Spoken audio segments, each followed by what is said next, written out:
Breaking news, শততম টেস্টে special সম্মাননা পাচ্ছেন মুশফিক। বিস্তারিত দেখুন পুরো ভিডিওতে।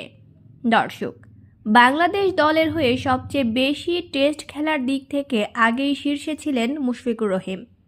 ফলে তিনি প্রথম কোনো বাংলাদেশি হিসেবে শততম টেস্ট খেলতে নামছেন। সিলেটে আয়ারল্যান্ডকে ইনিংস ব্যবধানে হারানো ম্যাচটি ছিল মুশফিকের ৯৯তম টেস্ট। আগামী ১৯শে নভেম্বর মিরপুর শেরেবাংলায় হতে যাওয়া সিরিজের দ্বিতীয় ম্যাচে সাবেক এই অধিনায়ক শততম টেস্ট খেলতে নামবেন। ব্যক্তিগত মাইলফলকের ম্যাচে মুশফিককে বড় সম্মাননা দিতে চায় বিসিবি। সেদিন মিরপুর হোম অব ক্রিকেটে দাওয়াত পাবেন মিস্টার ডিফেন্ডেবল পরিবার। এছাড়া ক্রেস্ট সহ ক্রিকেটারদের স্বাক্ষরিত একটি ব্যাট দেওয়া হবে বলেও জানা গেছে।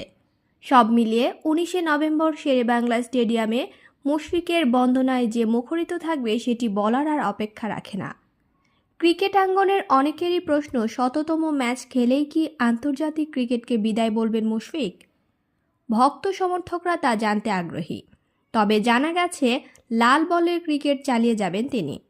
আন্তর্জাতিক ক্যারিয়ারে মুশফিক কেবল টেস্ট ফরম্যাটের দরজা খোলা রেখেছেন, যা নিয়ে আইরিশদের বিপক্ষে সিলেট টেস্টে জয়ের পর কথা বলেছেন বাংলাদেশ অধিনায়ক নাজমুল হোসেন শান্ত। মুশফিকের শততম টেস্ট নিয়ে শান্ত বলেন, অবশ্যই অনেক বড় একটা অর্জন, খুবই রোমাঞ্চিত। আমি প্রথম দিনের প্রেস কনফারেন্সে বলেছিলাম আমরা উদযাপন করতে চাই।